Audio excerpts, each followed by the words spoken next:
Hello guys, magandang araw sa ating lahat at sa inyong mga viewers at subscriber.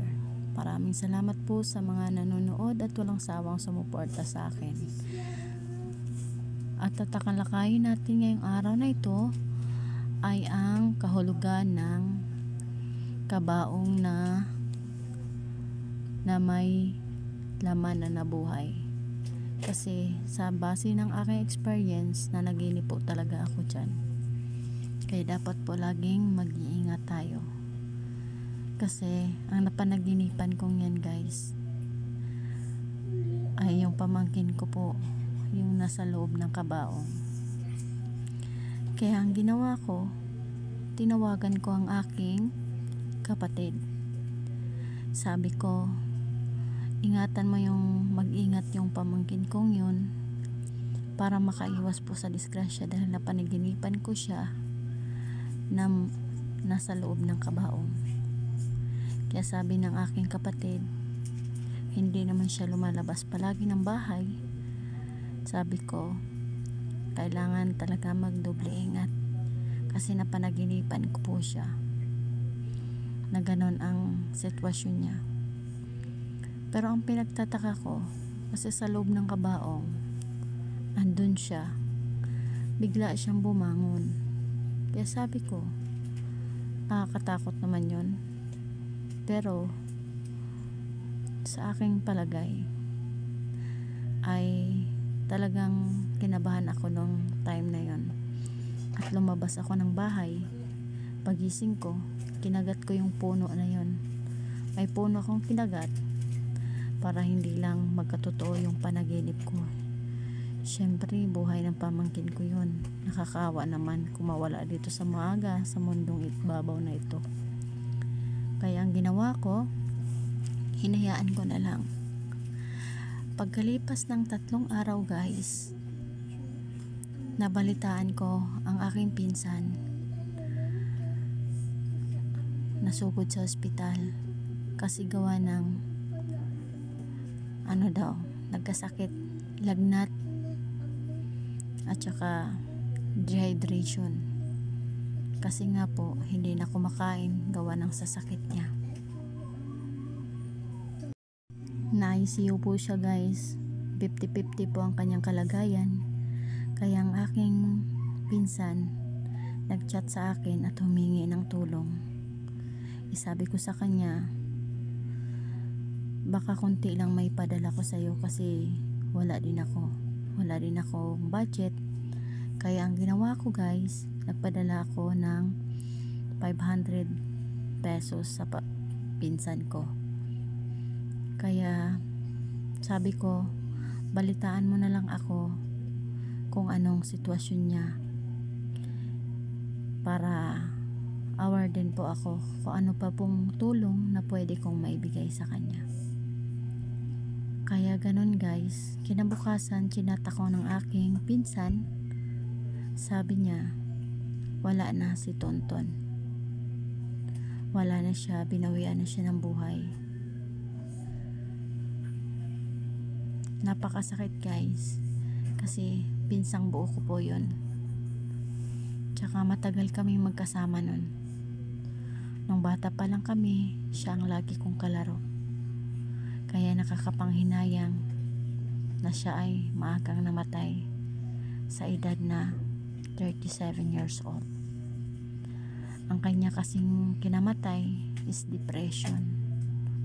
Kaya siya nagpabaya na po talaga siya sa kanyang sarili.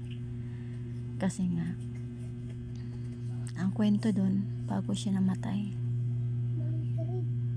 hindi na daw siya pinapalapit ng kanyang 2 anak kasi nga pinagbawalan po siya ng kanyang hilaw niyang biyanan, kaya po siya na-depress ng husto. Nakakaawa po guys ang kanyang sitwasyon. Siguro sa nawalan siya ng pag-asa mabuhay, kaya pinabayaan niya ang kanyang sarili na hindi na po siya kumakain at pinabayaan na po ang kanyang sariling na magutuman hanggang siguro humantong sa kanyang kamatayan. Kaya ako na naginip siguro na kabaong na nasa loob yung pamangkin ko at bumangon. Yung pala ang pinsan ko ang nawala. Minsang buo ko po yun.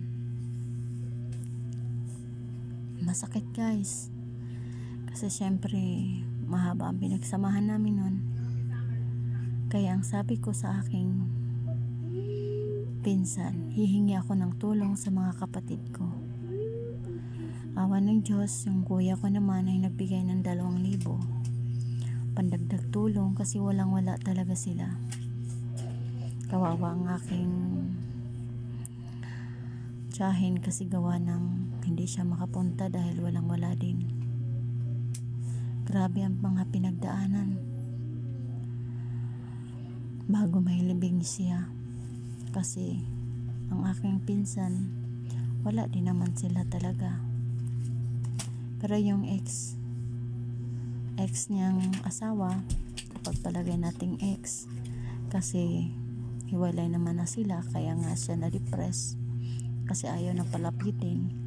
Yung pala yung asawa niya ay nasa Hong Kong, nagtrabaho po doon, kaya yung biyanan na lang niya ang nag-alaga ng mga anak niya. Kaya yun guys, kasamaang palad ay talagang binawian na siya ng buhay. Masakit man isipin na kasama kaming lumaki, at yun na yun, yan pala yung hindi man lang ako nakapunta dahil wala rin ako. Yung ipupunta ko, pinapadala ko na lang para po makatulong sa pampalibing sa kanya. Grabe, ganun pala yung panaginip na yun. Kabaliktaran po siya, pero talagang may namamatay sa pamilya namin. Kaya siguro kung hindi ko yung nasumpa, yung pamangkin ko ang namatay doon. Kasi kinagat ko yung sa puno yung ipin ko talaga, kinagat ko sa malaking puno para hindi lang magkatotoo yung panaginip ko. Nagkatotoo siya, pero napunta naman sa aking pinsan. Ganun pala yun ang kahulugan ng aking panaginip. Kabaliktaran siya pero nagkakatotoo. Kaya tayo guys ay hiram lang dito sa mundong ibabaw. Gumawa tayo ng magandang alaala at hindi tayo dapat makampante sa bawat oras dahil hindi natin alam kung hanggang kailan lang makakasama natin ang ating mahal sa buhay.